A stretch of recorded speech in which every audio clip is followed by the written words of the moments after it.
अपने राज्य की ताजा तरीन खबरें देखने के लिए एकमात्र विश्वसनीय YouTube चैनल महाराष्ट्र माझा न्यूज देखना ना भूलिए। राजनीतिक गलियों की हलचल, व्यापार में उथल पुथल, अपराध जगत की गतिविधियाँ, फिल्मी जगत पर्दे के पीछे की कहानियाँ, खेल जगत से जुड़ी सभी खबरें, भ्रष्टाचार की पोल खोलने वाला एकमात्र YouTube चैनल महाराष्ट्र माझा। यदि आपके क्षेत्र में कोई समस्या हो तो तुरंत हमारे WhatsApp नंबर 9372528875 पर संपर्क करें। हमारी कोशिश रहेगी आपकी आवाज संबंधित अधिकारी तक पहुंचाने की। महाराष्ट्र माझा न्यूज चैनल को लाइक, शेयर और सब्सक्राइब कीजिए। महाराष्ट्र माझा न्यूज चले प्रगति की ओर। आप हमें फेसबुक, इंस्टाग्राम और ट्विटर पर भी फॉलो कर सकते हैं।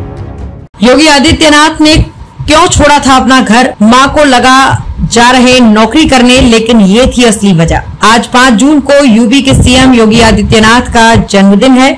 हालांकि संन्यास लेने के बाद से ही योगी आदित्यनाथ अपना जन्मदिन नहीं मनाते हैं। इसके बावजूद सोशल मीडिया पर मुख्यमंत्री योगी आदित्यनाथ को बधाई देने वालों का तांता लगा हुआ है। लेकिन क्या आपको पता है कि योगी आदित्यनाथ के संन्यास लेने की कहानी क्या है? वो गोरखपुर मठ के महंत अवैधनाथ के संपर्क में कैसे आए और उन्होंने सांसारिक दुनिया छोड़कर संन्यास लेने का फैसला क्यों और किससे प्रभावित होकर लिया? योगी आदित्यनाथ जब घर से निकले थे तो उनकी मां ने सोचा था कि आइए योगी आदित्यनाथ के जन्मदिन पर उनके जीवन से जुड़ी इस पूरी कहानी के बारे में जानते हैं। मीडिया रिपोर्ट्स के मुताबिक सीएम योगी आदित्यनाथ अपने स्कूल के दिनों से ही अखिल भारतीय विद्यार्थी परिषद से जुड़े थे। शायद इसी वजह से शुरुआत से ही उनका झुकाव हिंदुत्व की तरफ रहा है। वे कम उम्र से ही वाद विवाद प्रतियोगिताओं में हिस्सा लेते थे। एक बार जब वे ABVP के कार्यक्रम में मौजूद थे, उसमें गोरखपुर के मठ के महंत अवैधनाथ को मुख्य अतिथि के रूप में आमंत्रित किया गया था। उस प्रोग्राम में देश भर के तमाम स्टूडेंट्स ने अपनी बात रखी, लेकिन योगी आदित्यनाथ ने अपनी बात कहना शुरू किया तो सभी उनकी प्रशंसा करने लगे।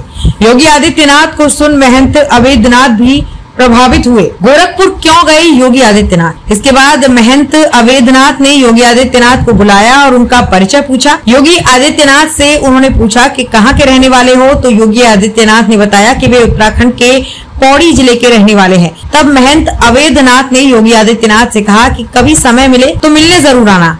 जान ले कि महंत अवैधनाथ भी उत्तराखंड के रहने वाले थे। बताया जाता है कि उनका गांव योगी आदित्यनाथ के घर से लगभग 10 किलोमीटर दूर था। योगी आदित्यनाथ भी महंत अवैधनाथ से मुलाकात के बाद उनसे बहुत प्रभावित हुए थे। फिर योगी आदित्यनाथ महंत अवैधनाथ से मिलने गोरखपुर भी गए। हालांकि कुछ दिन बाद योगी आदित्यनाथ वापस अपने गाँव लौट गए। वापस घर आकर योगी आदित्यनाथ ने ऋषिकेश के ललित मोहन शर्मा कॉलेज से MSc की पढ़ाई शुरू कर दी, लेकिन उनका मन गोरखपुर में ही रखा रहा था।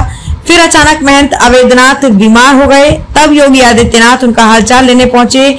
तब महंत अवैधनाथ ने योगी आदित्यनाथ से कहा, मैं राम जन्मभूमि के लिए लड़ाई लड़ रहा हूं। अगर मुझे कुछ हो गया तो इसे आगे कौन देखेगा? तब योगी आदित्यनाथ ने उनसे कहा था कि आप टेंशन मत लीजिए, आपको कुछ भी नहीं होगा, जल्द ही मैं गोरखपुर आऊंगा। फिर साल 1992 में योगी आदित्यनाथ गोरखपुर चले गए और उनकी मां ये सोचती रही कि बेटा शायद नौकरी के लिए गया है। हालांकि बाद में योगी आदित्यनाथ ने संन्यास ग्रहण कर लिया।